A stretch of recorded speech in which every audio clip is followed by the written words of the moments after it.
Hello and welcome to this episode of the Hombre Cave. Hope you guys are having a good Saturday night.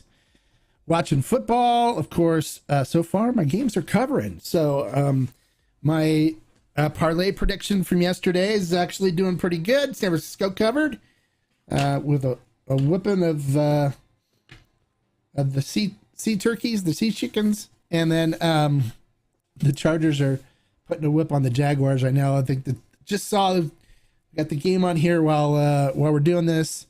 It was 27-7 at halftime, so I think I'm pretty good shape right now for the Chargers to cover unless there's a complete and total meltdown before the end of the second half. So far I'm covering. I'm on the parlay that I picked.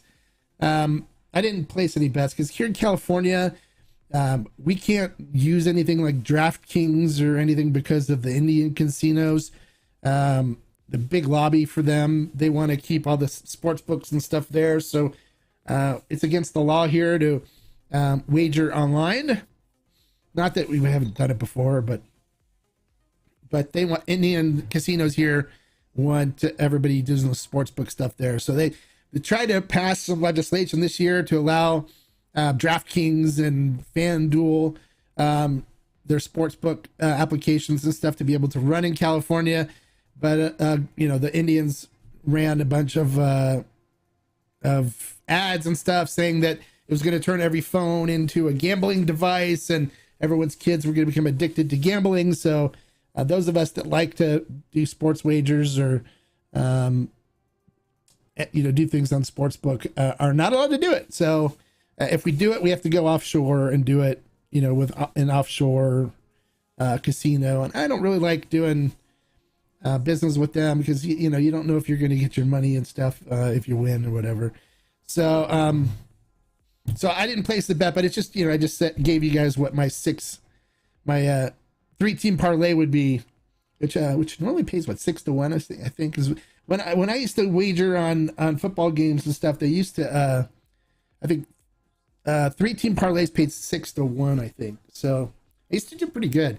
But I totally know, too, that a lot of these games are fixed. So I quit playing pro sports and was doing college for a while. But even then, I think some of that stuff's fixed. So I don't wager on sports anymore. I just kind of watch and see what happens. It's supposed to be entertainment. It's not really supposed to be for that. So. All right, so tonight we're going to be talking a little bit about some home aging projects that I've worked on. Now, a lot of people complain about the pricing on extra neos and stuff. Well, there's a way to get around this.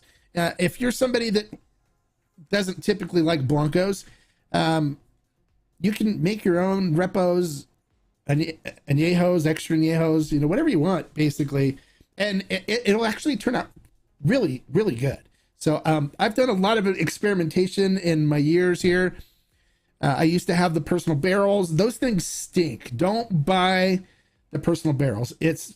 They're made of really bad depleted tequila barrels. So they're like, the way barrels typically work is the bourbon or whiskey companies will use them new, and they char them and they use them new. Then they'll age a whiskey in them for 25 years, 10 years, 25 years, whatever years they do. A lot of times it's the longer aged ones, and then they sell them to a company that sends them to Mexico, and then the Mexico distilleries buy them and then use them for their let me turn this down, for their aging for their tequilas.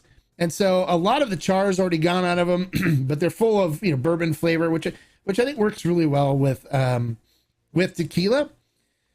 So then what happens is a lot of times the tequila distilleries will use a barrel over and over and over again, like Cascaween. Their barrels, you'd be hard pressed to find a barrel in their barrel room that is not like 20 years old. They don't buy new barrels. They use the same barrels over and over and over again. And they just rechar them and use them. And so a lot of them are really, really old. So it's like, hey, I contacted them once about when they had that the Taona Reposados they were doing at a different barrels, and I tried to work with them on doing a barrel of wild turkey because they had a wild turkey barrel, but they said, the barrel's been used like 20 times, and so you won't get any wild turkey out of it, but the barrel, you'll still get some stuff out of the barrel. So so that's what happens. You get these used barrels and stuff, and so unless they're buying new barrels from a cooperage, which there's a couple of brands that do that, like 123 Organic and Luchador and stuff. David Ravandi, he has a cooper that makes barrels for him, so his barrels are new. So and he uses the Limousine French oak barrels for like the Diablito and stuff. And so those barrels, they're brand new. They're full of all the wonderful flavor notes and stuff that you want to get from the wood. Where a lot of these used bourbon barrels, a lot of that stuff's gone, and so you don't get a lot of it. You get a little bit of it, and then you get some of the flavors from whatever whiskey was in the barrel. And so typically the barrels they use from there are French oak and American oak barrels. So, but they'll get cognac barrels, they'll get wine barrels, they use all kinds of barrels, and they can go and source barrels from other producers as well if they want to get, like David Ravandi went and got some white Burgundy barrels from France and used those for a Luchador.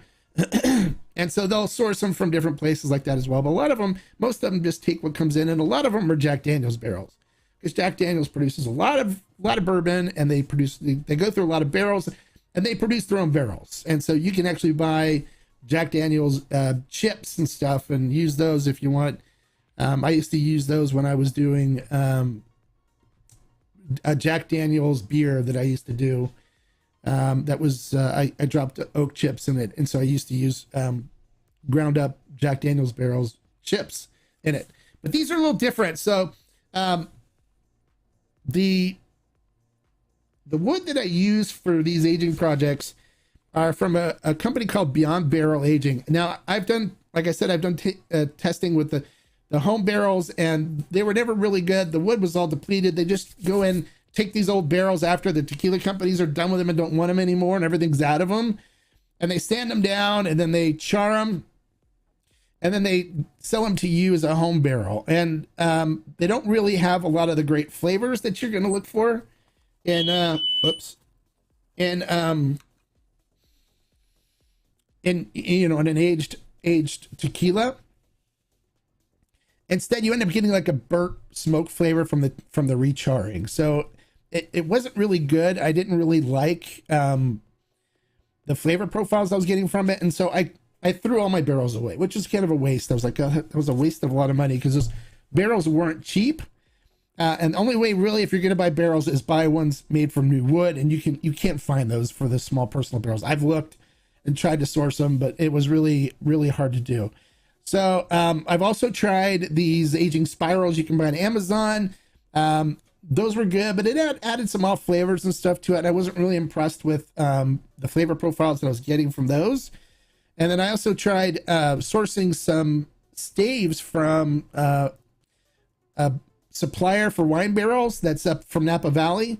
And we bought what's called dominoes. So I bought these staves and cut them into squares.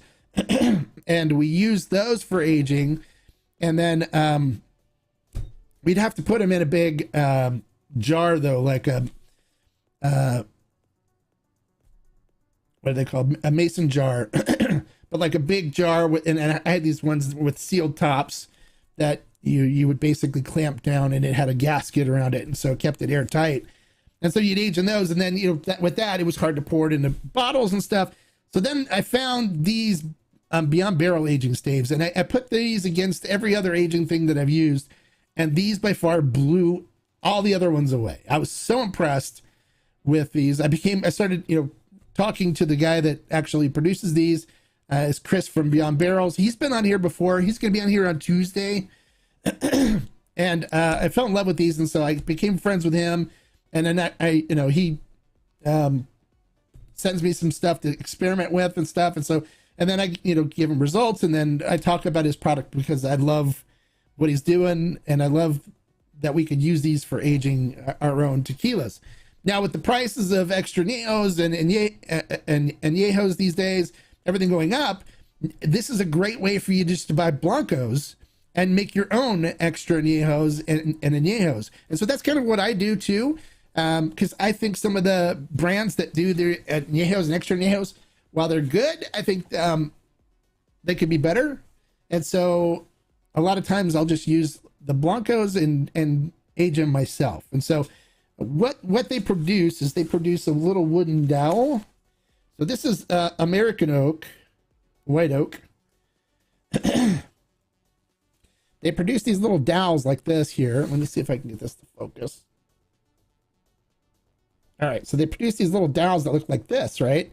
And so you just drop this into the bottle and have it, and then you just let it sit in the bottle, and it'll age in the bottle like a barrel does. So one of the things that Chris explained to me is that these are all, when you're working with wood for aging, you want what's called the long grain. So you don't want to cut. This is like the kind of grain you don't want. It's called cross grain or something like that. So it's you want the long grain. So you want these cut right so it doesn't add any off flavors and stuff to your tequila or whatever you're aging. So he has American oak, he has French oak, and then he has cherry and peach too. So you can experiment with all these different woods. And so I've done some experiments with them, and so I'm going to taste through some of them and kind of tell you what I did, and what I like, what the results were, and if I would make any changes and stuff to it. So the first one I'm going to show you guys is was one of my favorites. You can tell because I drank a lot of it so far. But I took the G4 Madeira Blanco, and I aged it. I put American oak in it, and I aged it for 4 weeks. So this is 4 weeks. So the way I figured these out after experimenting with them is that, let's get this to focus. There we go.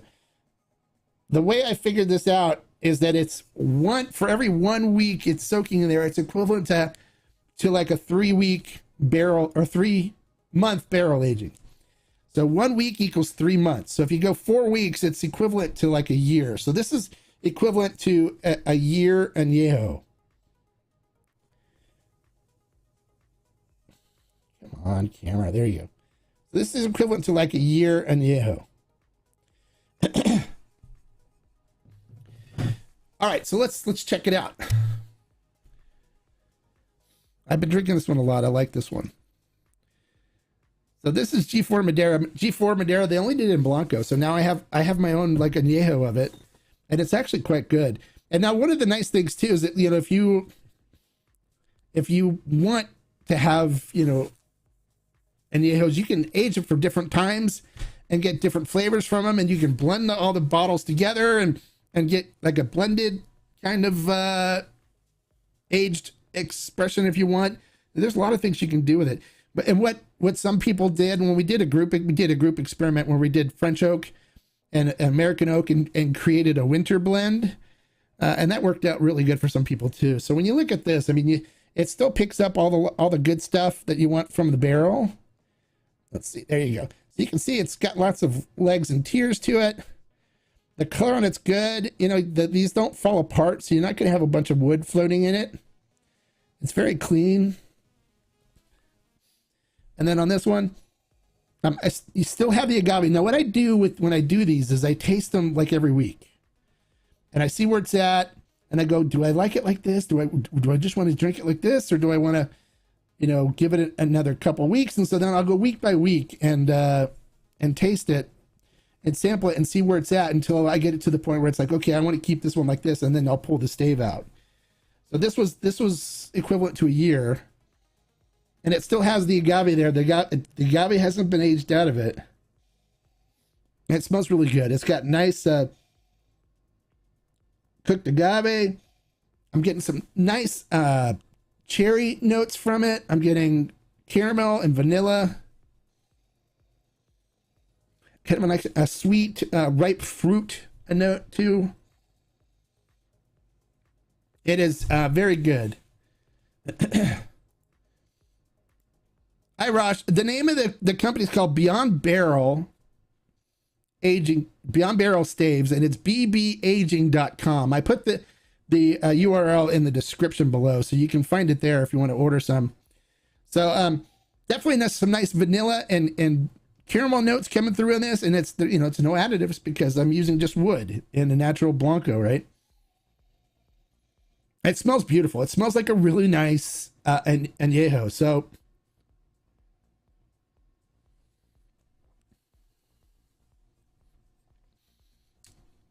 it's beautiful, viscous mouthfeel to it. Definitely getting the cinnamon and baking spices up front from the cooked agave. Then some nice cherry, and then some ripe fruit, kind of like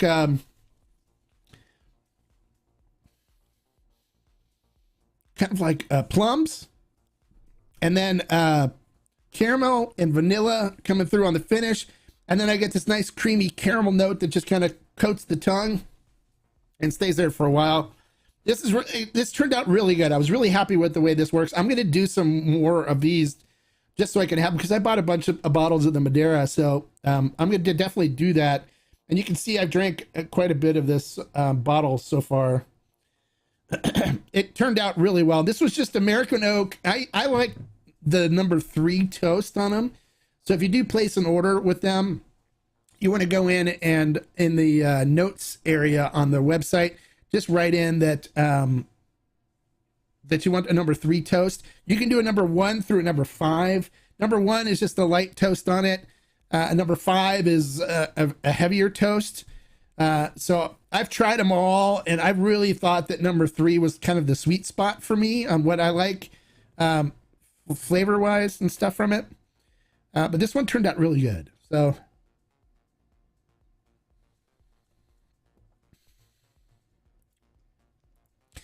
Tony just said, I didn't know that you could do home aging, just found a new hobby. Yeah, it's a thing. We have a lot of people that do it. And then the nice thing too is if you want to do like you want it to be like a bourbon barrel, what I'll do is I'll take the stave and I put it in a plastic bag, and I put like maybe, I fill up just enough of the plastic bag to cover the. I put the stave in the plastic bag, and then I fill it up just enough to cover the stave with bourbon or with whatever I'm going to use, and then you let it soak out for 24 to 48 hours, overnight, couple days, and let that bourbon and or whatever it is you're using, cognac, sherry, whatever you want to use, you let it soak into the wood, and then you drop that into the bottle when you want to do the aging, and then you'll have that bourbon influence and stuff to it. What is that? I know it's hard to say, but how close or even better would you say home aging is compared to factory? I think it's better. I think it's better. I think it's better than what you get from the distilleries, because you can control it, make it exactly the way you want it, and you can go deeper, make it more richer. You can age it less and make it so there's just barely a barrel influence. You've got a lot of control over it. So that's one of the things that I like about it is that it's not up to the master distiller as to what you're going to get. So this one turned out really, really good. I was really happy with it. So if you have any Madeira, try it. It's really good. It really is. All right. So that was the G4 Madeira. I need to get another one of those going because I'm almost done with this bottle.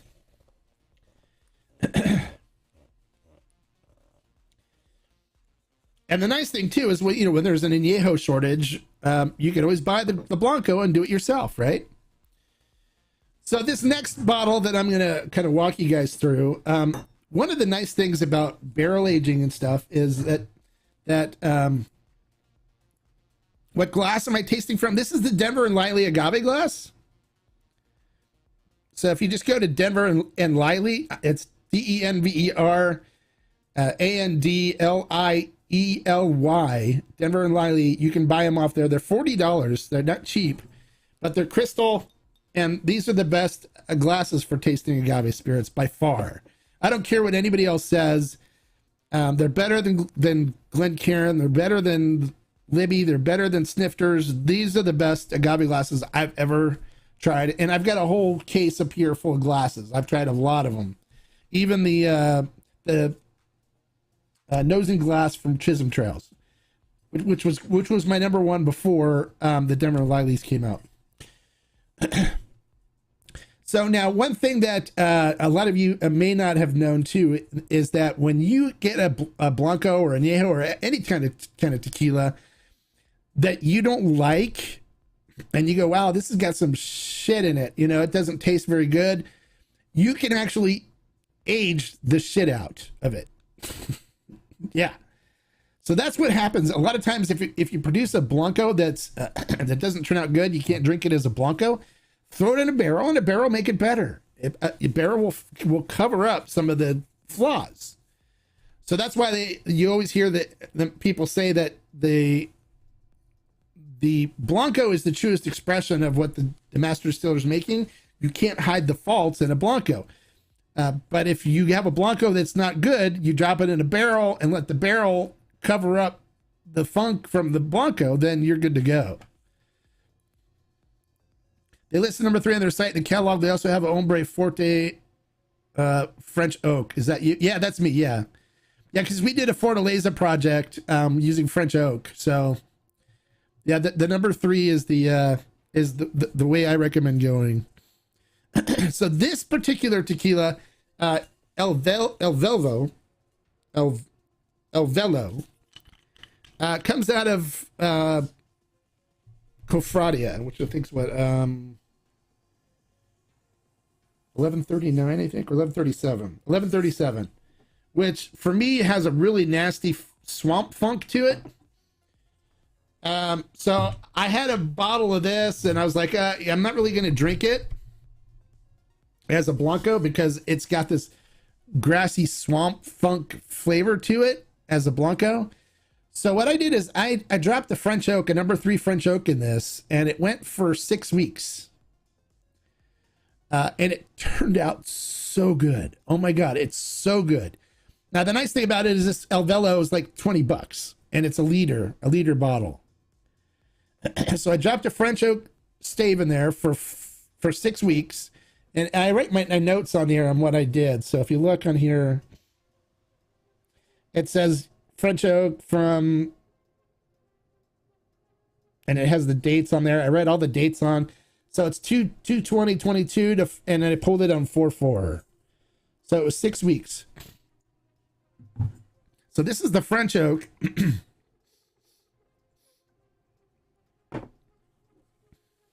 And the total funky, grassy swampiness from this is completely gone.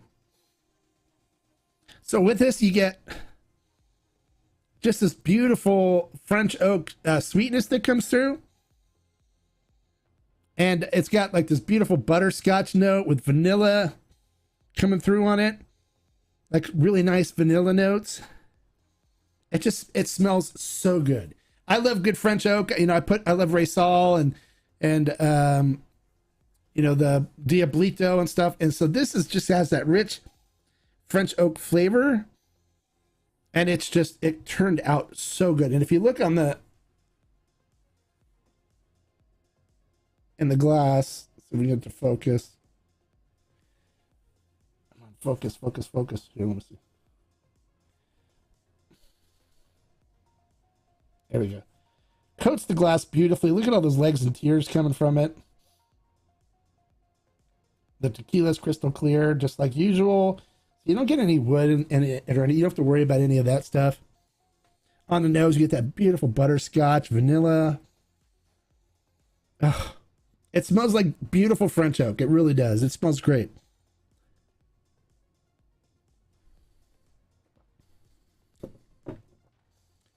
Then on the flavor profile, you just get this really nice, rich, oily viscosity to it. And then this beautiful, cooked agave note up front, so the cinnamon note up front, followed by this beautiful butterscotch, vanilla caramel that comes afterwards. It is super ridiculously easy to drink. There's no burn to it. It goes down so silky smooth and easy. It's just it's beautiful. I love this one. This is my third bottle that I've done of this particular Blanco with the French oak, and it's all of them have turned out great. I just end up drinking them a lot, and then I do like to have these with a cigar and enjoy that. So that turned out beautifully.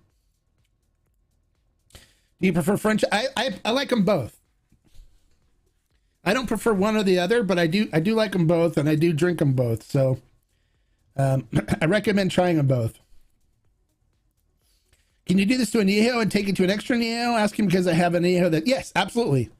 You have an añejo you don't like, drop a stave in it, and give it a few weeks, and then sample it a little bit at a time, every week or so, and then you'll when it gets to the point where you're like, oh wow, this is really good, then pull the stave out.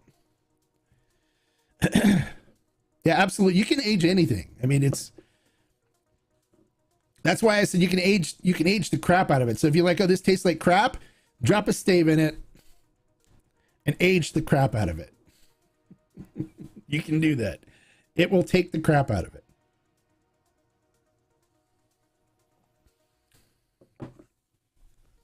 This is really good. I like this one a lot. That turned out really good.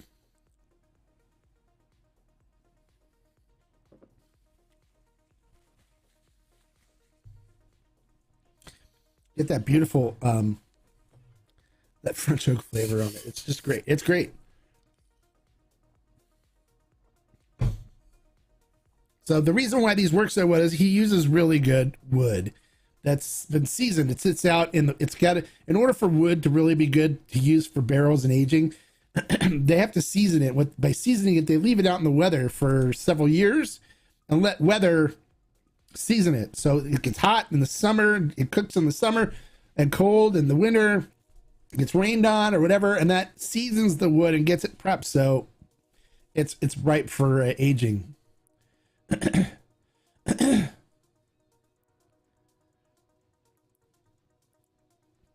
Off the topic a little bit, do you ever test tequila for additives like boiling? Now, I don't boil it, but I do put it in a pan and evaporate it. Have you seen my additive tests?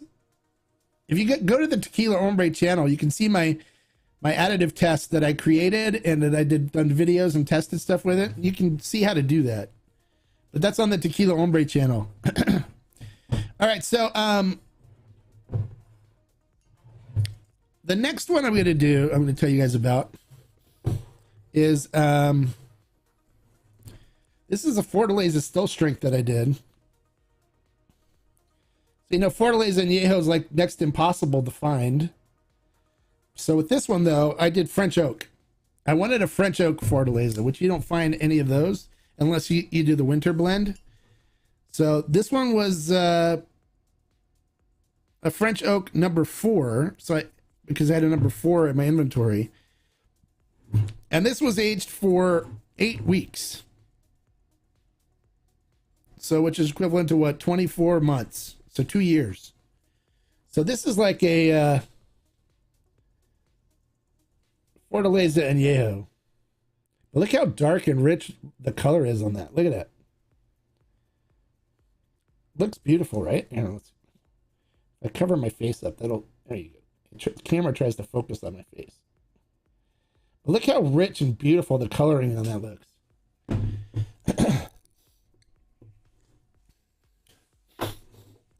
So we'll put a little bit of this in a glass. Use a different glass for this one. So this is a Fortaleza still strength that I aged. I'm going to end up getting drunk while I'm doing this for you guys. Nothing wrong with that though, right? So looking at it in the glass,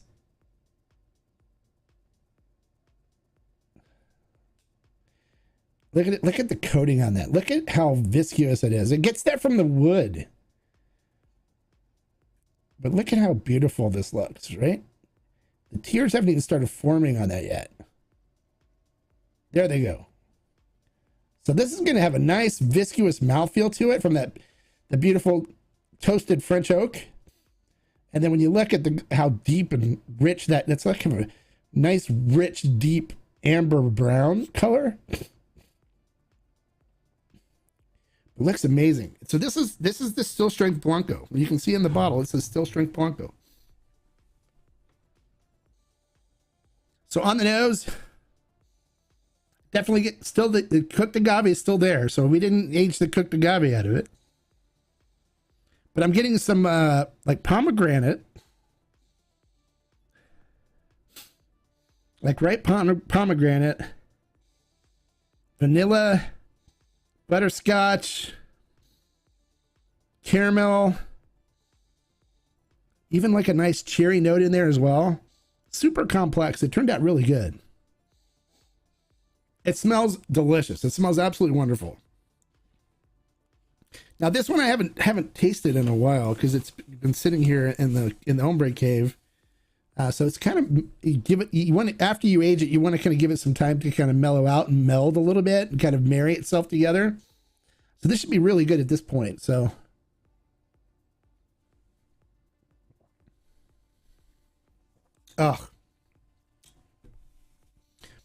coats the mouth so beautifully. Nice silky smooth mouthfeel to it. Get that beautiful cooked agave up in the front. This really, really nice cherry note that comes in after that. Then I get vanilla, caramel, and then this creamy butterscotch note that just kind of sits on your tongue and hangs around for a while. And it's got a nice long finish to it. So I'm still getting this butterscotch. If you ever taken like a butterscotch disc and just put it on your tongue and just had it sit there and kind of just melt on its own, that's what this note's like from this wood, from this aging this with the stave. I get this really rich butterscotch, creamy butterscotch just sitting on my tongue right now. And it's absolutely beautiful. It's absolutely wonderful. This one turned out great.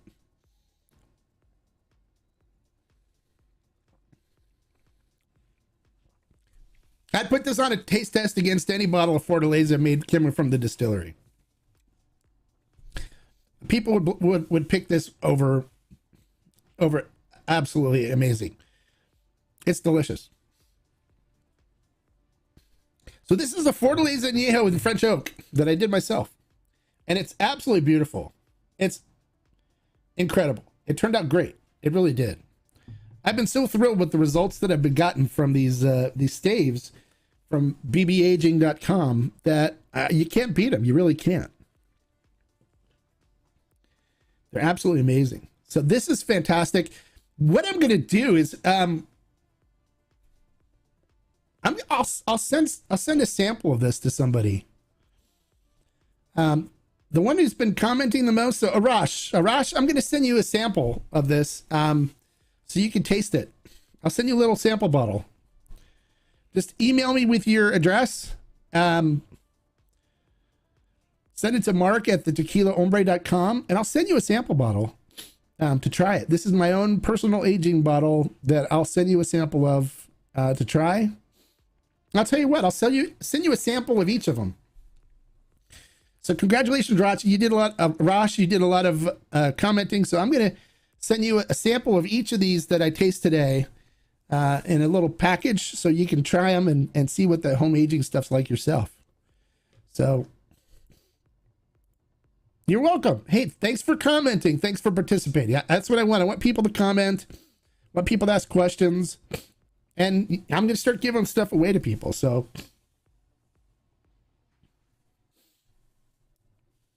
I'm going to do that on this channel. I'm going to give a lot of stuff away. So the more you comment, the more you like, the more you participate, the more you subscribe, the more chances you have of getting stuff sent to you. So this one turned out really good.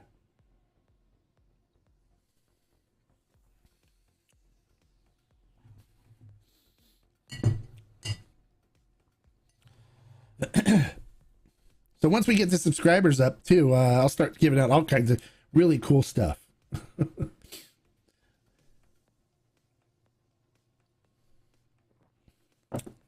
That turned out really, really good. I'm really, really happy with the results on that one. And I think there wouldn't be anybody that would after tasting that go, wow, that's fantastic. I don't think one person would tell me that they didn't like that. All right, so the next bottle I'm going to taste you guys through is the Cascanes number 10 Blanco. And so this one, I used French oak as well.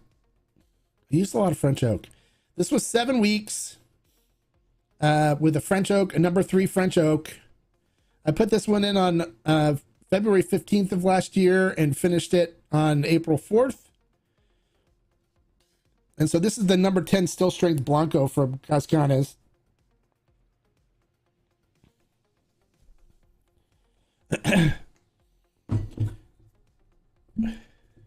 Now, one nice thing too is the higher the ABV, the better your results are going to be too, because it extracts more of the oils and stuff out of the wood when it's a higher ABV. So you want something really special, grab a 108 proof G4 or the 110 Peralta and drop a stave in it. It turns out beautifully.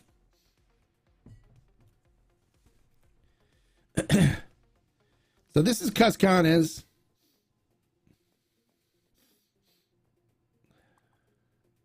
With a French oak stave. So looking at this in the glass, super viscous. Look at the tears and stuff coming down from it. So it's going to have a nice creamy mouthfeel to it. Nice oily. And then looking at the tequila, it's crystal clear. Also a deep amber brown to it.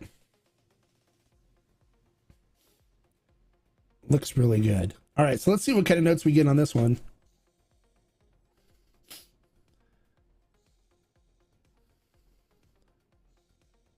Definitely, it still has a lot of the cooked agave up front, the cinnamon and baking spices. But then it just has a beautiful butterscotch note that I like so much from the French oak from here. Cinnamon, French oak, nice like rich cherry, vanilla, dark chocolate, hint of caramel in there as well, and a ripe fruit note as well. It smells really good. This is really rich and complex. This one turned out really good as well. I haven't visited this one in a while. It's been kind of sitting, melding and marrying after I pulled the stave out, so it smells really good.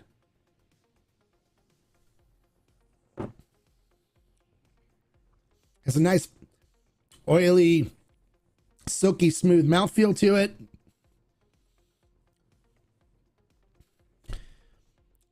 Cinnamon and baking spices up front. Vanilla, butterscotch, that creamy butterscotch note that I love so much. Just lingers on the tongue. Get this ripe fruity note from it. Nice sweetness that comes through. No harsh oak notes or anything like that. It's just, it turned out this turned out perfect. I couldn't have asked for it to be any better. Seriously, it's turned out really good.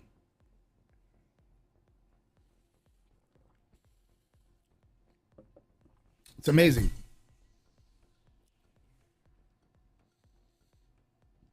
Really, really, really good. Really good.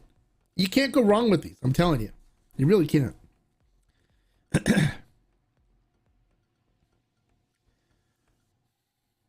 You know, Tony, since you two were the only ones that commented, Tony, I'm going to send you some too.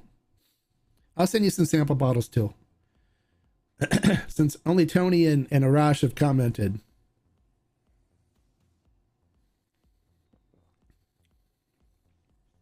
It turned out amazing. It turned out great. All right, so the last one I'm going to do, before I'm going to get totally drunk on this. Hey, Sky. Good evening. Glad you can make it. So this last one I did, Chris wanted me to try a different kind of wood. So, and I just pulled the stave out of this one this morning. So this is cherry wood. And this one I put in on February 20th of 2022, and I pulled it out today. So this has almost been a year. And according to Chris, when he sent me this, he said, this one needs to be in a little longer. So I let this one go for almost a year. So I'm anxious to try this. What I'm gonna do though is I'm gonna put this one in a glass here, brand new glass. So this glass hasn't been used yet. It's all clean and everything. And I'm gonna let this one open up a little bit. I'm gonna let it sit and open up because it just had a stave pulled out of it today. So and I'm just gonna let it sit here for a little bit. I'm going to answer questions. If you guys have questions about this stuff and about aging stuff, go ahead and ask away.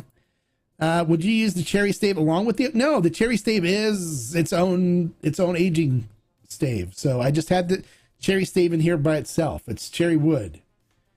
So you just put that cherry wood in and let it go by itself. So, oh, here's Chris. He's here. Yeah, this one went a full year, Chris. It's been sitting in the El Consuelo. This is a really cheap Blanco that I found at a local place here. It was $18 a bottle, but it's a good Blanco. It's a really good Blanco. But these were on special at the what is it, the Grocery Outlet is a place out here. So they were selling these at grocery outlet. They were getting blown out. These were normally $45 bottles, but they're selling them for $18. This is organic and kosher, but a really good quality Blanco. So I bought a bunch of these bottles. I have them sitting in the closet of mystery, and so I use them for aging projects. So I used the cherry stave on this one, and I let it go for a year. So I'm anxious to try what this one's like. I'm going to let it kind of open up a little bit. So, this guy says, good to hear staves don't overwhelm the agave taste. I have to try my own aging with the Peralta 110. Yeah, absolutely.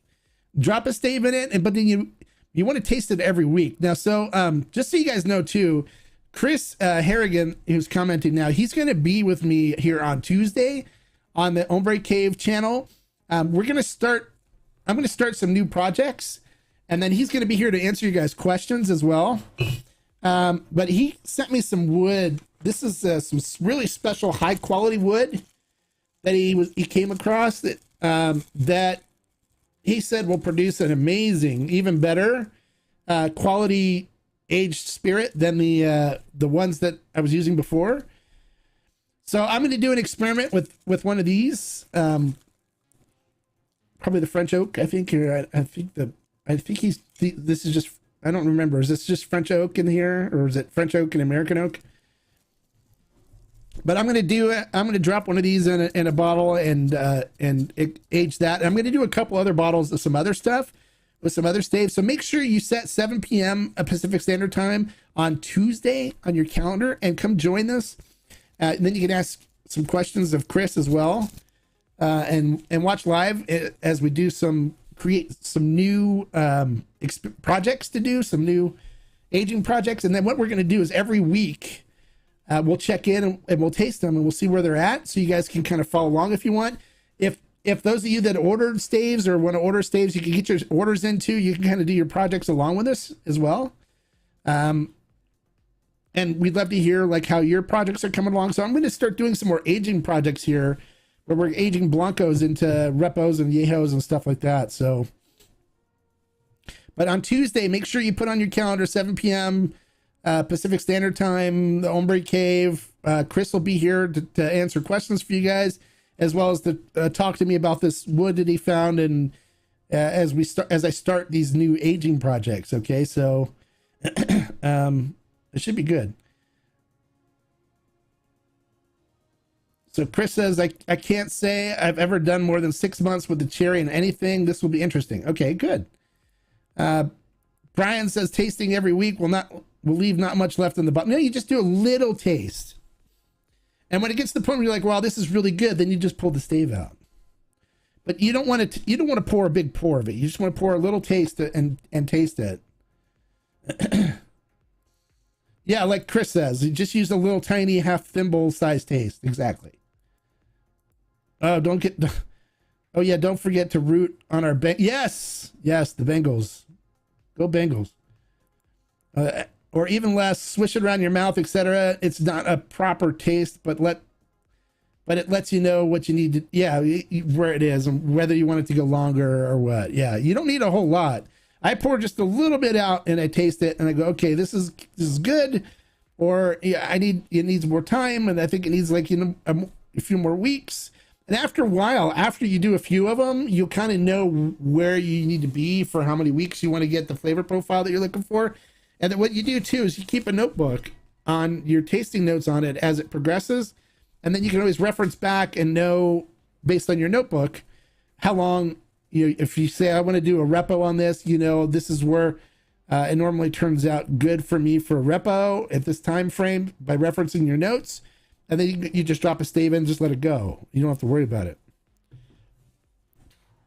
All right, so this cherry one's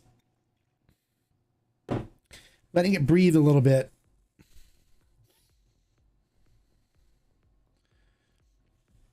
Before we dive into that one. So this has been almost a year. February 20th, it would be a year. So how many weeks is it from now from February 20th? We're at January 14th. So we're 6 days out from the 20th. So say 11 months, 10 and a half months with the cherry. And the reason why it went that long is because I totally forgot about it. It was sitting down here in the Hombre Cave, mixed in with a bunch of other stuff. I totally forgot about it. So I did, but this morning I pulled it out and and we'll see how it is. All right, so here we go. So looking at this one in the glass, this is cherry wood, excuse me. This rainy season kills me with my asthma and allergies. So look at that. Look at this in the glass. Look, you guys got to see this. It's ridiculous. Look at the tears and stuff on that. As a Blanco, this was not that oily.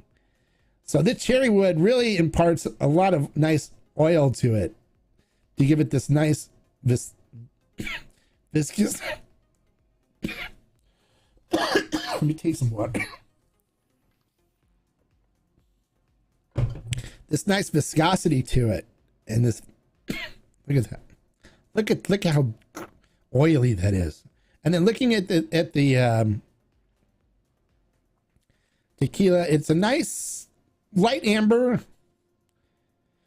It looks really nice. It's got a nice color to it, crystal clear. So pieces of the wood don't come off of these staves into your tequila. You don't have to worry about filtering anything. It just comes out of the bottle like this after you pull the stave out. So it looks beautiful. All right, so on the nose. Wow. It's very similar to white oak. It really is. It still has some cooked agave. It still has some cinnamon and baking spice notes in there even after a year. So it might be to the point where these staves really won't over oak your tequila, at least not in a year's period of time. But it's got this beautiful vanilla, butterscotch, caramel notes coming through on it. It smells delicious. It really, I got it all up in my nose. It smells delicious. Getting kind of buzzed already from all these have been high proof. So, yeah, they're all high proof. So no wonder why I'm feeling good. 45% on the G4. 100 proof on the number 100 still strength. So sorry, not 100 proof. It's a 54, 54%, 108 proof on the Cascanes. 46% on the Fortaleza. and 44% on the El Velo. So all of them are higher proof. No wonder why I'm feeling good. All right, so it smells a lot like a kind of a mixture of French and American oak. It really does. Part of the reason they don't overwhelm the tequila even at a year is that it's toasted wood, not charred. Charred wood tends to absorb a lot, especially. Oh, okay. Yeah, this smells really good, and it kind of smells like a mixture between French and American oak. All right, so let me see.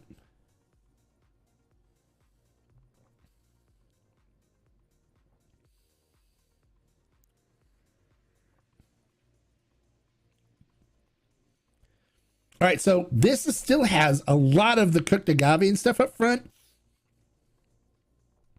It's super creamy and silky on the mouthfeel.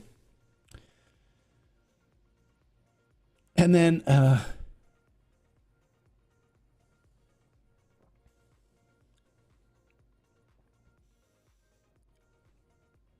really nice cooked agave up front still.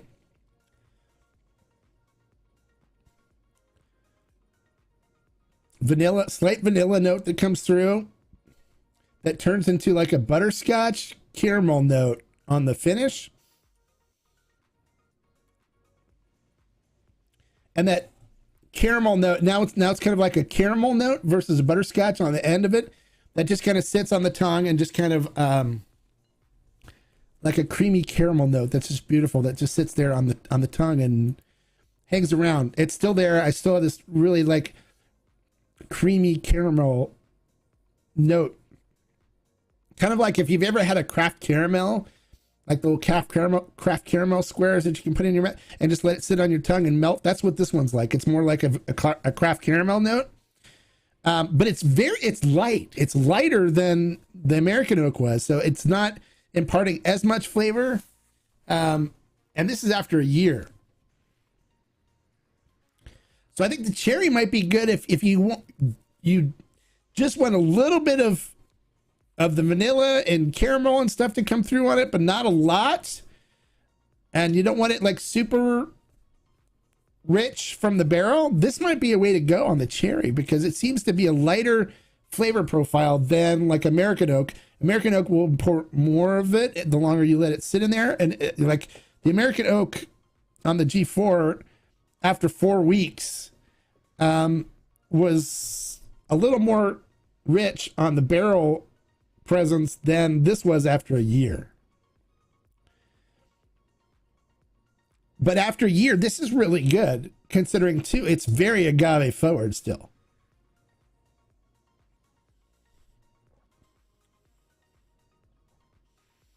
That turned out really good. I'll finish this bottle off here really good. So any favorite Blanco to home? Yeah, any Blanco is my favorite to home age. You know, I recommend, you know, if you want to keep it inexpensive, go G4, especially off of ferment and still. You can get it for like $37. It should be great. Oh, dude, that's what I'm talking about right there. The cherry with the CTB 045. Actually, I'm gonna go the French oak with the Carrera CTB 045. I'm gonna go French oak with that, and then American oak. I'm gonna do one of each. I'm not gonna do the cherry because I don't want to let that sit for it. This is a year. I mean, to get this good, it's sat for a year. I don't want to wait that long. But I do the Carrera CTB 045 with the French and American oak. I'm going to do one of each. That'd be phenomenal because that's got so much of that agave flavor. You wouldn't be able to age a lot of it out, you know, in 4 to 6 weeks. 4 to 6 weeks is typically my sweet spot for these, for aging. But that's what I'm planning on doing. So you'll see on Tuesday I'll do a Carrera bottle. But I'm also going to do another Madeira bottle, and I'm going to do a G4 bottle. Because now you can literally, instead of saying it's G4 Extra Añejo is out of stock, excuse me, until 2024. But there's plenty of Blanco in stock at Ferment and Still for $37 a bottle. Buy some bottles of that. Drop a stave in and create your own freaking Extra Añejo. That's going to be great. Age it to your liking. You can't lose on this. You really can't. So don't forget Tuesday here on the Tequila Hombre channel. Chris Harrigan, who you've seen commenting on here, Christopher, he will come on. We're going to start some other aging projects. And you guys will see how it's done. And then every week, check back. When I go live, check back, because I will be tasting them and giving you guys an update on where they're at, what they're like. And you guys can see how it's done and see how it progresses every week. My thinking was Carrera is so tasty the way it is that cherry would just put a mild flavor.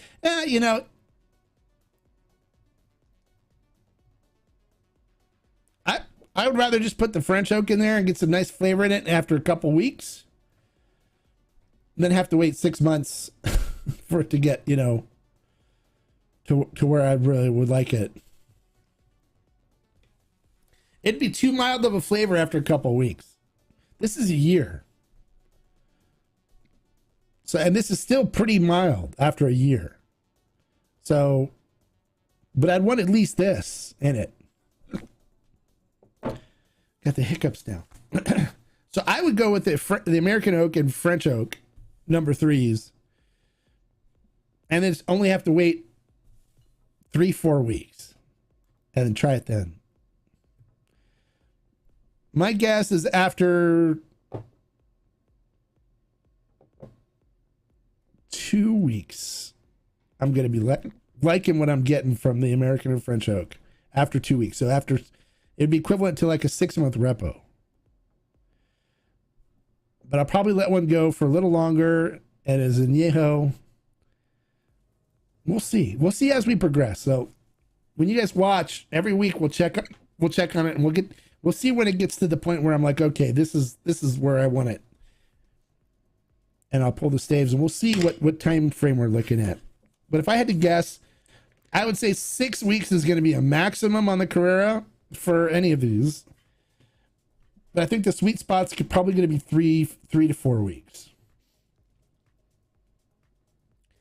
But you can't go wrong. And instead of spending, $500 on an extra añejo or $300, you can spend $30 on a Blanco and make your fucking own.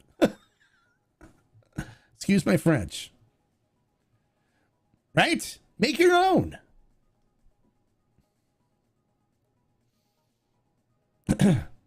And then you can be like, hey, I've got a G4 Extra Añejo that no one else on the earth has gotten because you made it. It's your own. And I'm not kidding when I say that these things turn out so good that you're gonna be like, wow. And people are gonna, wow, you're gonna pour it for your friends, and they're gonna taste it, and they're gonna go, like, wow, this is really good añejo or extra añejo.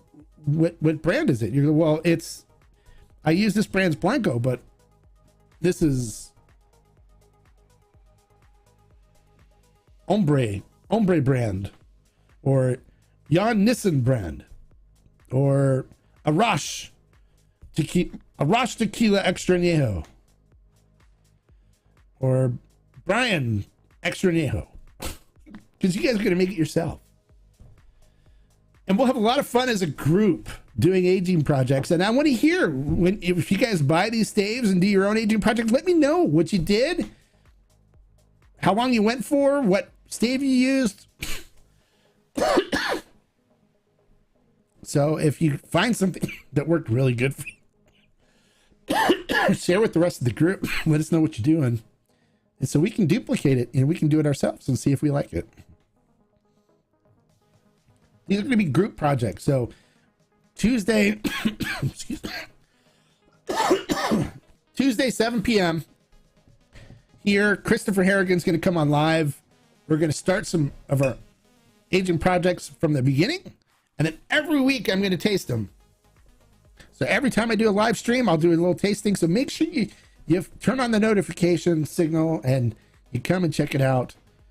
And we'll create our own repos, añejos, extra añejos ourselves using fairly inexpensive blancos. And you know, the brands won't care either, because as long as they're buying their blancos, they don't care. They don't care. And I may even get some brands to come in and want to do some stuff with it. So I know G4 would love this. They'd love to get behind. They may even like try to do a competition or contest or something. So I'll talk to them about doing something like that. But I know several brands that would say, hey, let's do it. Let's do something with these aging things. I know a couple brands. One of the guys that reps one of the big brands that everyone loves was like, yeah, this aging stuff sounds amazing. Let's see what happens with it.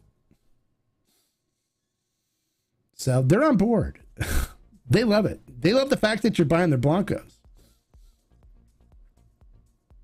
So don't be shy. After Friday's chat, I ordered a variety pack and 3 other. Oh, nice. Nice. I talked to Chris today, and he said he was working on getting them all packed and shipped out for the people that did place orders. So you shouldn't take long for you to get them.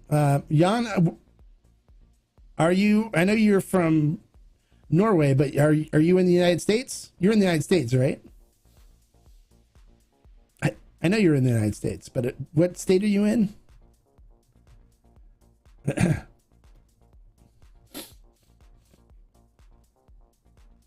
It shouldn't take too long for you to get them.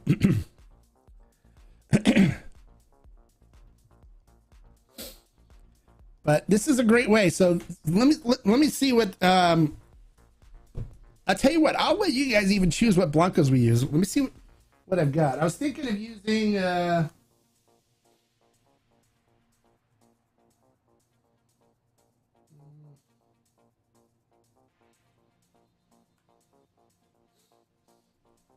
see what I got. Okay. So for the aging projects on Tuesday, I've got a bottle of Madeira Blanca right here that we'll use. I think I've got another.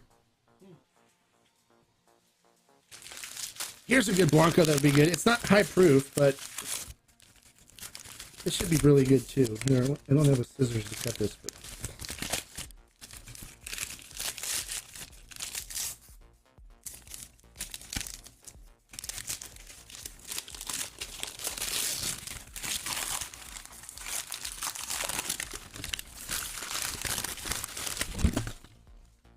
Sorry for the noise.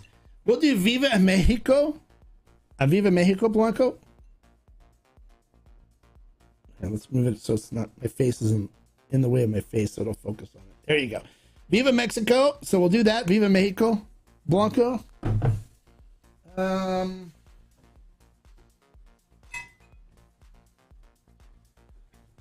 We'll do the Carrera. Note CTB 045. And we'll do oh look, I forgot I even have this one here. Look, I told you I liked the El Velo so much. I still have a full bottle. Should we do a tasting of this one right now? This one I finished already. Should we do a tasting of this one? This one's full. This one went from February 20th to April 4th, so 6 weeks.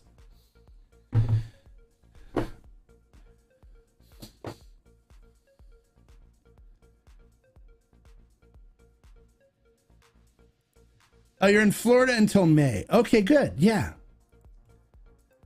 There's several people ordered the 4-pack and didn't list what mix they wanted in the notes. I'll be emailing you to get a list of what you want.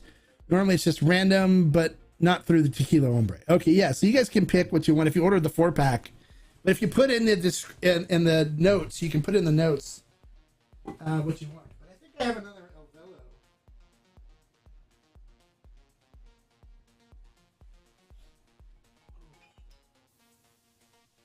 Alvello. Ooh, you know what would be really good?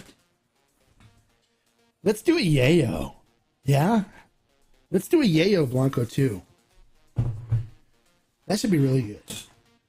I love Yayo. Yayo's great. So on Tuesday, we'll do a Yayo. We'll do a G4 Madeira. We'll do a Viva Mexico.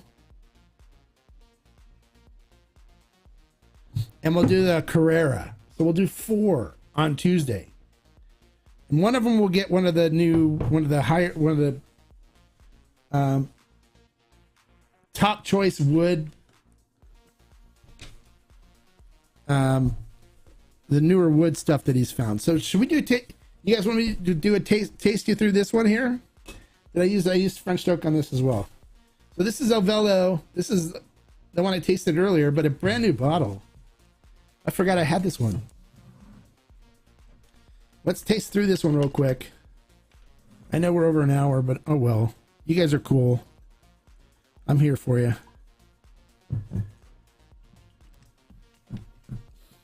There's only 10 of us here, so it doesn't matter anyway. It's not like there's like 30, 40 people here.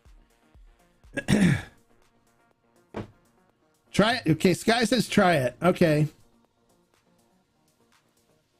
Didn't know there was a choice up for suggestions. I would do just two French and two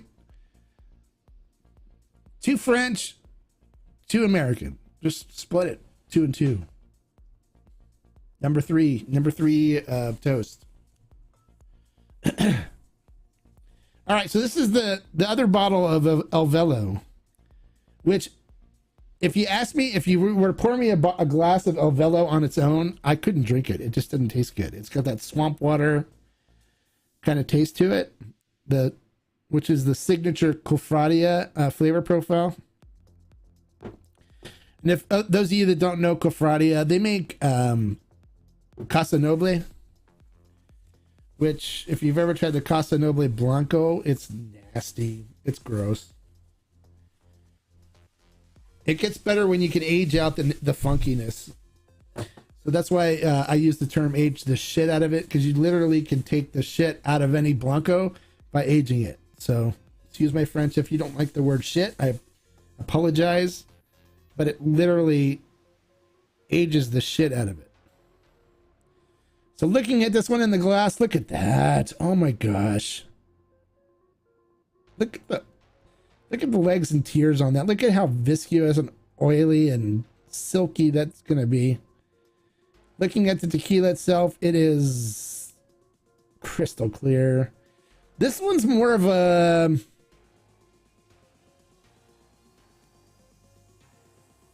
I wouldn't say amber. Well, maybe a light amber color to it. So I think I used the stave for the second time on this one, because you can use them for more than once. And we'll talk about that on Tuesday, because you can actually take them. And what I recommend doing is taking it on the second time and soaking it in something like bourbon or wine or something for a couple of days in a plastic bag, and let it soak up some of that stuff, and then drop it in again. It'll still impart some color, not as much. And it'll still impart some flavor, not as much. It'll take a little longer to get there. But it would still do a good job. And then you can, if you want to add that bourbon flavor or whatever to it, that's the way to do it. So, all right. So on the nose on this, absolutely. You guys are the people that I'm sending bottles of this to. You guys are going to freak out about how good this is. Really. I could sell this for $350. If I was a distillery with a good name behind it, I could sell it for $350. But I'm not Carlos Camarena, so I can't. But it smells really good. It's got a nice butterscotch, vanilla caramel notes to it. Lots of cooked agave still up front. It didn't bury the agave at all. It's still very present. It smells so good. It really does. Any of you live in Southern California, come on over. I'd love to share the love with you guys. So,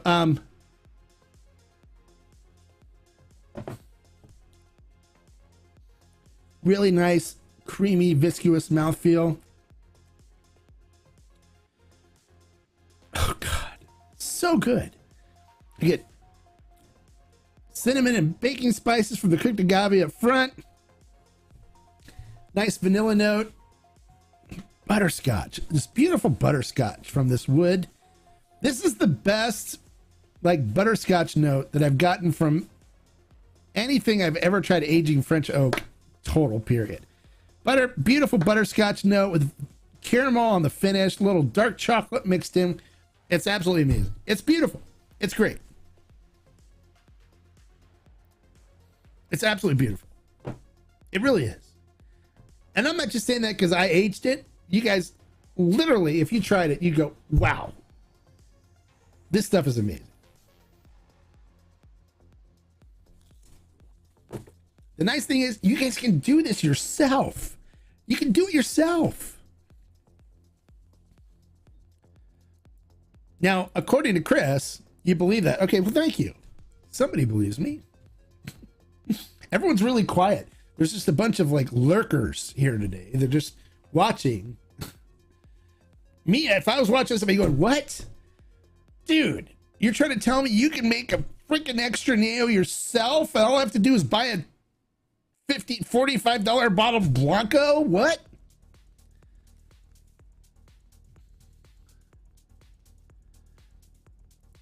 Oh, you're in SoCal, but you drink too much Vago.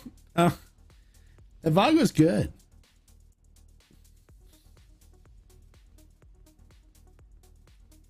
You could actually age the Vago.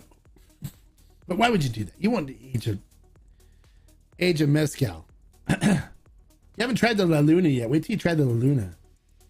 Oh, you drank too much to drive. Oh, too bad. It's raining out too here, so it wouldn't be a good drive for you.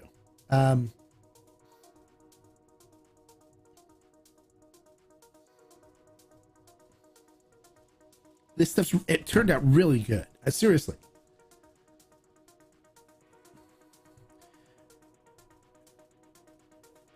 If somebody sent me a bottle of this is how good this is. I mean, seriously. If somebody sent me a bottle of this as a new brand and said, I want you to try our extra Añejo, let me know what you think. I would literally tell them that they've just produced my favorite extra Añejo. One of my favorite extra Añejos. This is so good. It really is. It's so good. Now, you guys know how much I love Raysal. Uh-oh. Here we go. Uh-oh. Oh, yeah. Raysal, baby. I love Raysal. Well, you know how much I love Raysal. Oh, yeah. He loves Raysal, baby. I would actually pick this over Raysal. That's how good this is. I would pick this over Raysal. This beats Raysal. And I did it right here. Yeah, better than Raysal. So instead of buying a $300 bottle of Raysal, buy a French oak stave, drop it in your own Blanco, and go. Seriously. Oh, Scott, you're in Northern California. Nice. Where in Northern California are you? I went to school at Chico State. So I know Northern California really well. Plus, my sister-in-law lived in the Bay Area, so I used to go up there all the time. While you age, do you turn or shake your bottles or leave completely still? No, I leave them still. I don't shake them. I don't need to shake them. I just drop the stave in. What I do is I'll turn them upside down when I first put them in a little bit and just kind of agitate it a little bit. Make sure the stave's completely soaked. And then I just watch it and check it in on it every once in a while.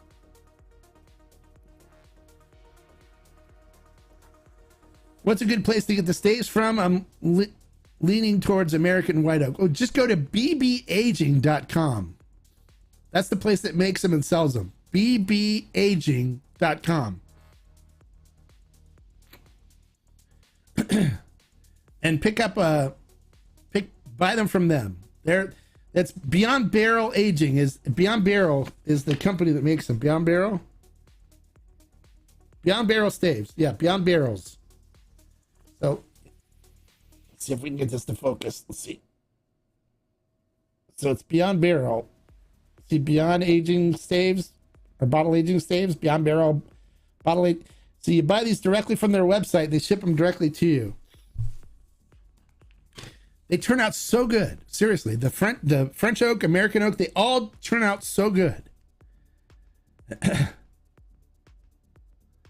that's the place to order them from. And Christopher he'll be here on Tuesday. He's the one that fulfills your orders and sends them out to you. And just let him know that Tequila Hombre sent you, and you're doing it with the Tequila Hombre, and he'll make sure you get the right toast and everything. So, well, thank you, the one. Yes, hit the likes, guys. There's only like 12 people. There's not a whole lot of people on right now. And that's cool. I understand. Hopefully more people will like it. More people will view this. We need to get the subscribers up. It's still a very low subscriber count compared to the Tequila Hombre channel, but this one will grow. We're going to do a lot of other things too. So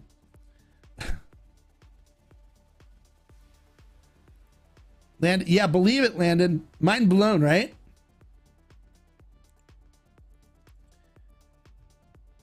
Haha, San Francisco, 49er fan. Okay, well, you see me wearing my Cowboys stuff.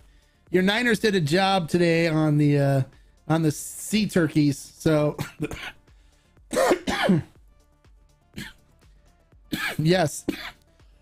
bbaging.com.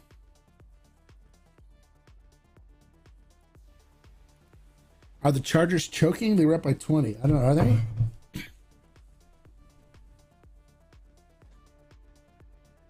Holy crap. They're only up by 2 now. Wow, that's crazy. I guess they are. I was like, oh, they're up by 20. Should be okay. Guess not. You know, if you guys haven't figured it out yet, the NFL's fixed. They're all fixed. It's all BS fixed. It's all fixed. But on my parlay, I picked the Chargers by 1.5. So they covered by 2. I'm good.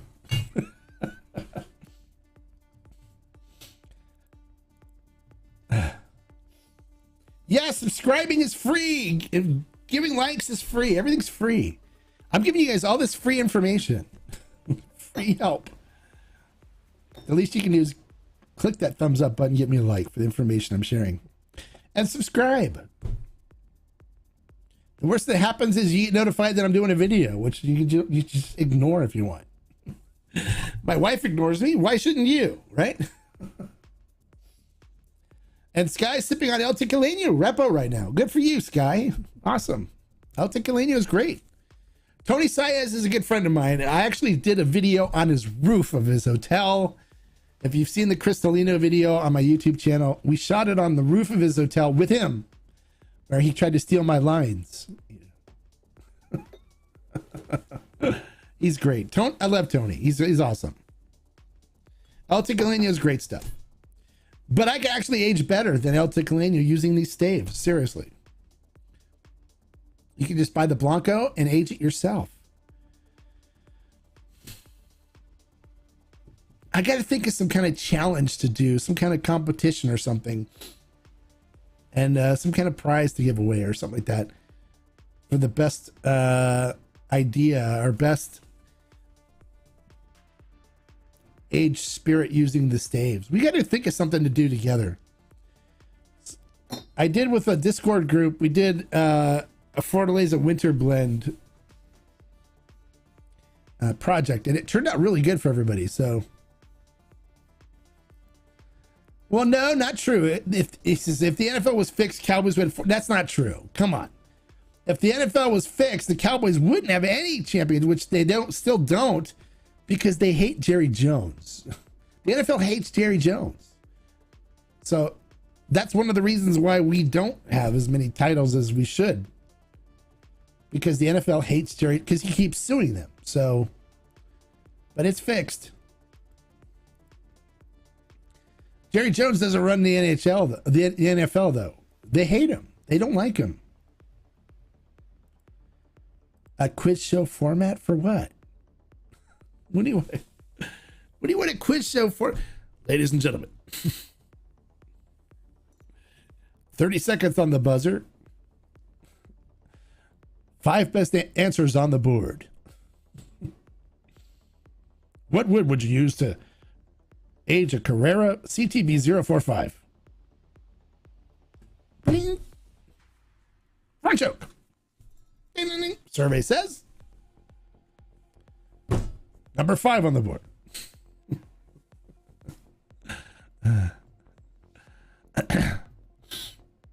I love game shows. I do. Quiz shows, game shows, they're all great.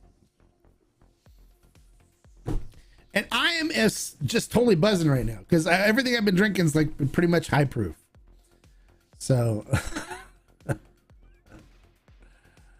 all right. So Tuesday at 7 p.m. Pacific Standard Time, you guys check it out.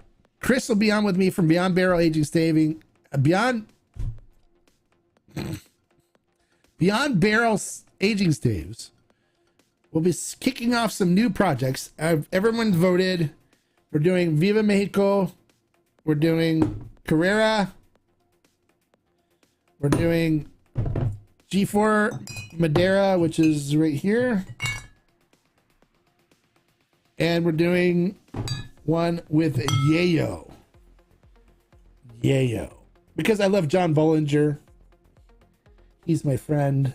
And so we're getting the first Yayo single barrel repo, which I'm really looking forward to. But I want to see if I can age it better because they're doing rum casks for their repo. And I want to see if I can do something better. I may even just soak some rum. I may even buy a bottle of rum and just see if I can do it better than that.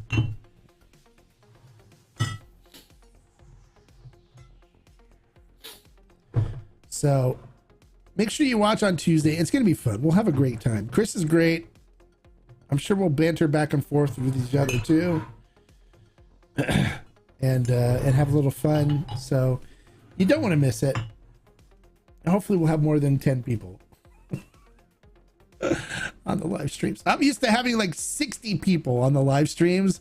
But with a new channel, we have to start from scratch, unfortunately, and try to get people to come over and understand that this channel is going to be kind of different. It's going to be kind of different. But we're going to dive deep into some things, you guys. I'm going to really give you some great information. Let me see. Hold on.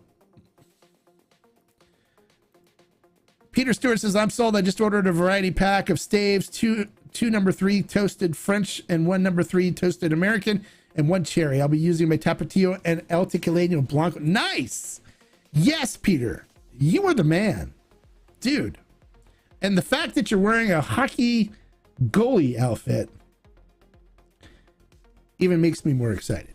I love hockey. I'm a huge hockey fan. So, but you're doing it right.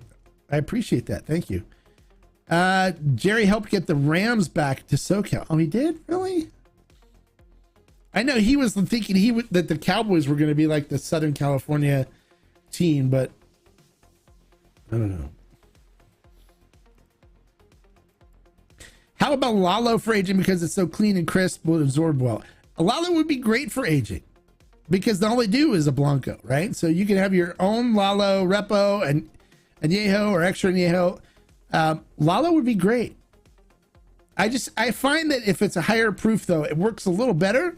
So you may have to go a little bit longer with Lalo, but it's great. And I tell you what, if you do something with the Lalo and you really like it, let me know how it works out, and I'll let Lalo know because Lalo's a good friend of mine. Matter of fact, I have the only bottle ever produced of the Lalo 110 proof still strength Blanco. He gave me a bottle for my birthday because I helped blow his tequila up for him because I loved it so much. And Lalo's a good friend of mine. So I may have to age that bottle of the 110 proof Blanco. I may have to, well, I don't know, because I haven't opened it yet. I'm the only one in the world with a bottle of Lalo 110 proof. So, but he promised me that we'd be able to do that for my group, the Tequila Barrel and Agave Collective, but he's not ready to do it yet. So as soon as he's ready, I'll let you guys know. So the Stave and some bourbon first. If you want to have a bourbon note to it, absolutely. Put it, I use a Ziploc plastic bag, and I drop the Stave in, and then I just fill it up with bourbon just right above the Stave, and then seal it so it's airtight, and then let it sit for like 2 days. And then what happened is the wood will absorb all the bourbon, and once it does, you're pretty much good to go. Then drop it in the bottle. You'll have the bourbon influence. Now, I found that Angel's Envy, incredible the flavor profile you get from that one when you drop it in. Angel's Envy has been my favorite bourbon to use with aging staves and aging projects that I've done so far. I've done Blanton's, I've done Eagle Rare, I've done Woodford Reserve, I've done, I've used a bunch of the bourbons that I don't drink anymore that I had from my bourbon collection.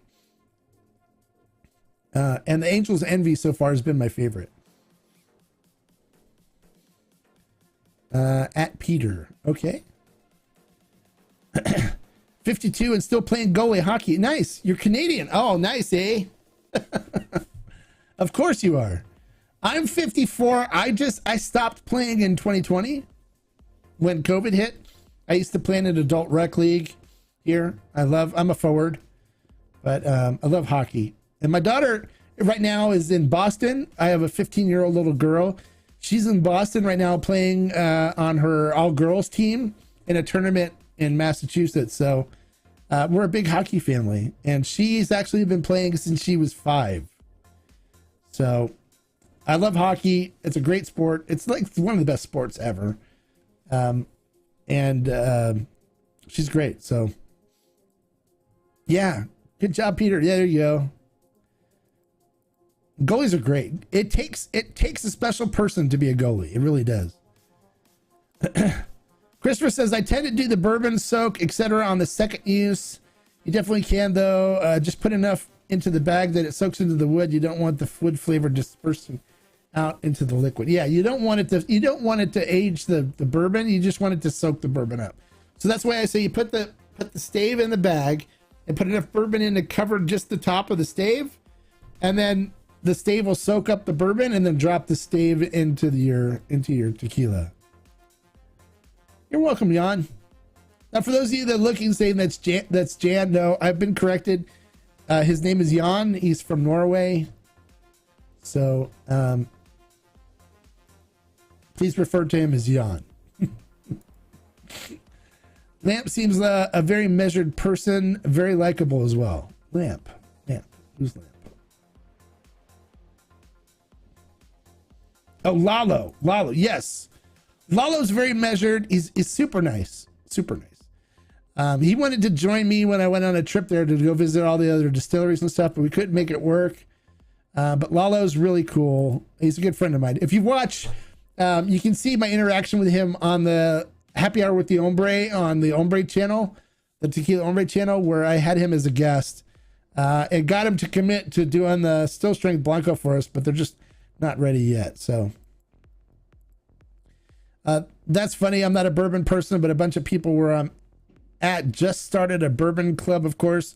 I took tequila and they loved it. They had Angel there, so I will try it. Yeah, the Angel's Envy is amazing. It's amazing. It's been my favorite bourbon to use for seasoning the staves for aging projects.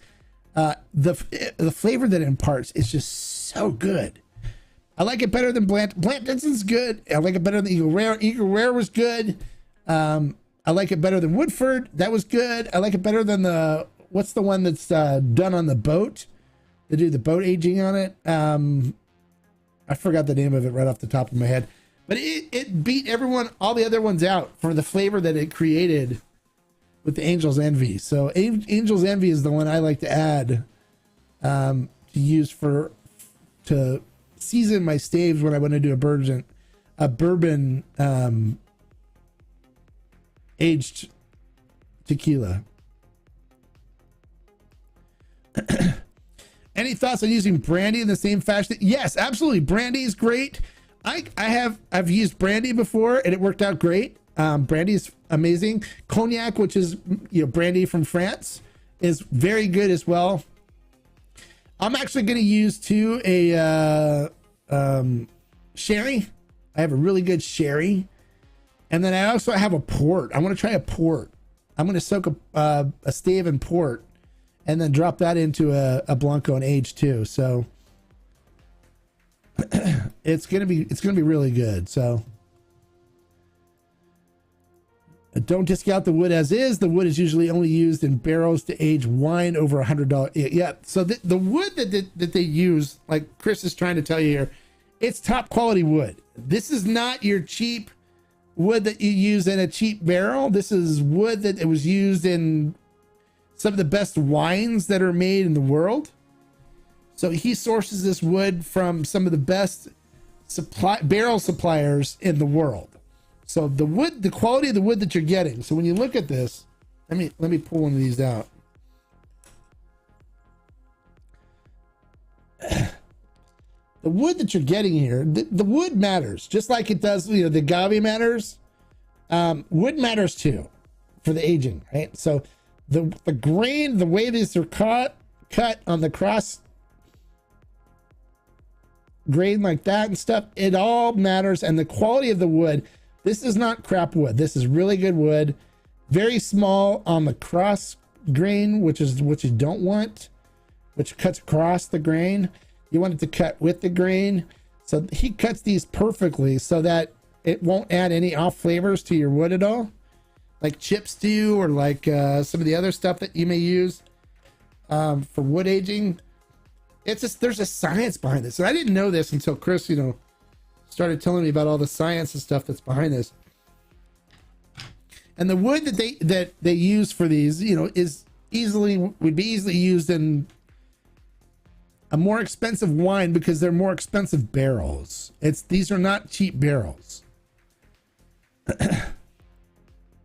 Oh my God, yes. Lambden, yes. A Lichter 110 would be an amazing stave project. Matter of fact, I think you've got it. You hit one there. Let me see. Hold on.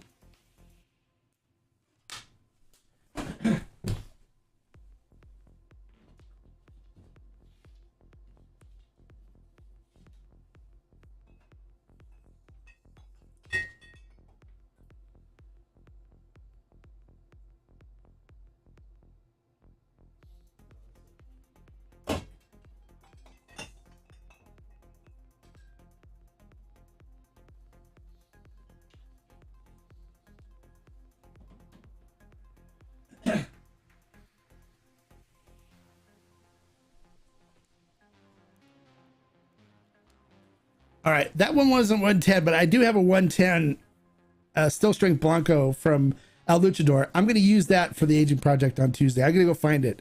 I do have one here, so that's a good idea. That's a very good idea, Lambden. Chargers just completely fell apart. Disappointed. Oh, what? Oh no, they lost. No.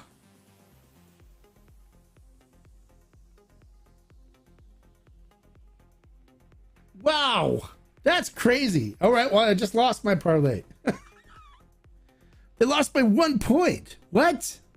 See, the NFL's fixed. It's fixed. If you guys haven't figured that out yet, it's totally fixed.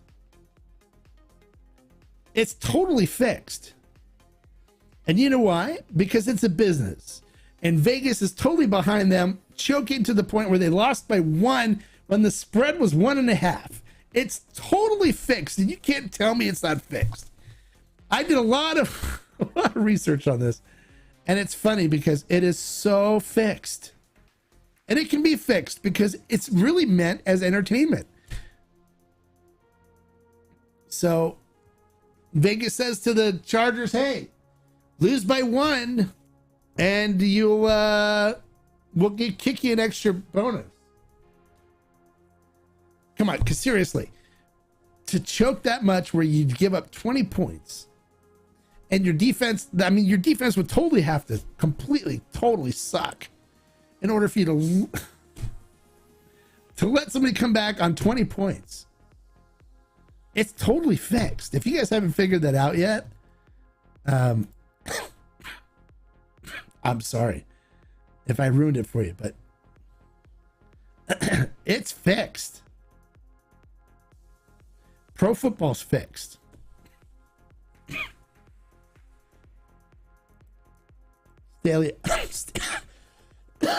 Staley always botches it. Yeah, but come on. Their defense was playing so well. There's no way in the world they would give up 20 points. Listen, well, it was 31-30, right? So they scored 10 points in the second half, and they gave up 23 points. There's no way that would happen. It's fixed. It totally is fixed. And it's funny because, you know, I'm not the only one that notices this stuff. Al Michaels, I love Al Michaels. He was there today. He was there on this telecast tonight. Al Michaels used to say on Monday Night Football, when he used to do Monday Night Football, he'd go, "Oh, Vegas is gonna be really upset about that," and they would shut him up on it. But he knows this stuff. This stuff is fixed. It's fixed. Betting on the pro football NFL is just a horrible thing. And when I used to bet, okay, I'm going to let you guys in on a secret here. This is the Hombre Cave secret stuff. When I used to bet on pro football, the way to win pro football bets is to bet against the money. So I used to watch the money, watch how the games were the heavy money on one team, and you bet against them. If you do that, every time you'll win. I used to win 16 parlays. 16 parlays. That's ridiculous. You can't win a 16 parlay normally. But we used to place bets on six game parlays, and we used to bet them against the money. We'd look at the money line and see where the money is going, and you bet against it. And if you do that, you'll win. And it's because all the games are fixed. They're fixed. I'm telling you, it's fixed. Now I'll probably have some mafioso guy kill me, so for giving away their secret. Now you can focus on the Bengals. No, the Cowboys are the Bengals tomorrow. The Bengals tomorrow against the Ravens, right? And then the Cowboys on Monday. So, but I have to pick a new 3-team parlay now, right? So let me see. What are we looking at? Now that my parlay was blown away by the freaking Chargers, who had a 20-point lead, blowing it.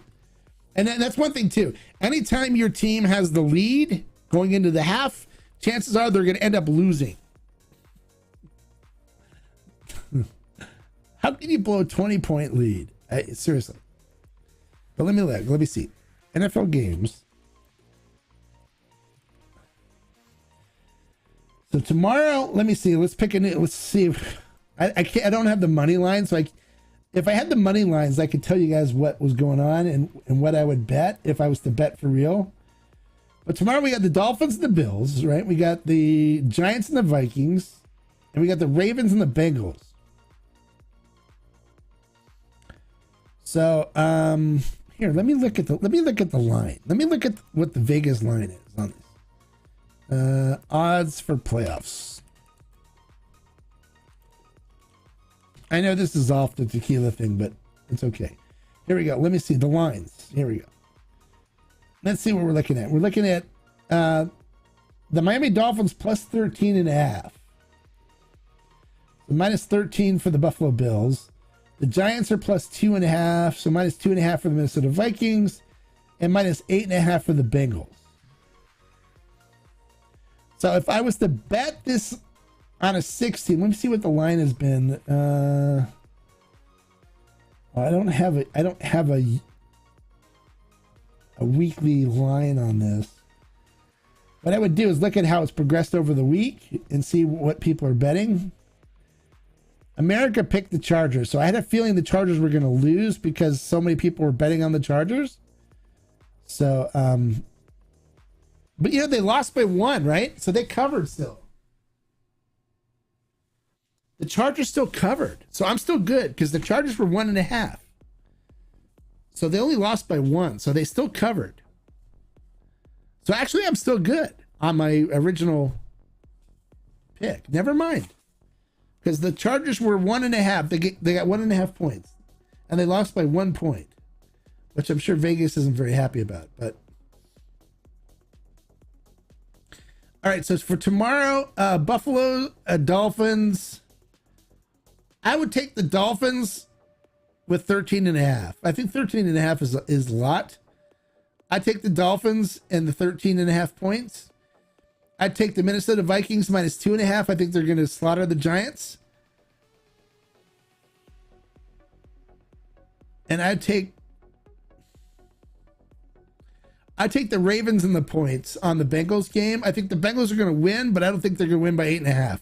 I think it's going to be a 3-point game on the Bengals.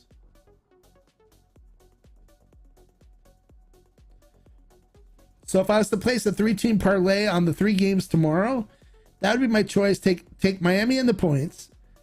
Take Minnesota minus 2.5. And take the Bengals or the Ravens plus 8.5. I think the Bengals are going to win by 3. And then on Monday, I think the Cowboys are going to win by 4 on Monday. So they'll cover the 2.5 spread. So take the Cowboys minus the points. That's my choices for the games coming up.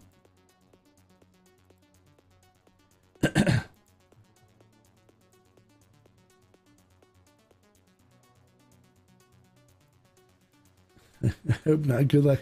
Thanks. I'm not betting. I'm not putting any money on these. These are just like because in California, Lambda, as you know, our proposition lost because of the heavy lobby from the Indian casinos. We can't bet online, unfortunately, not legally. I try to keep everything legally because I got too many haters that are coming after me, if I do something illegal. So I have to stay clean across the board on everything. So I don't bet online. I'll just tell you what to bet if you're in a state where you can actually use FanDuel or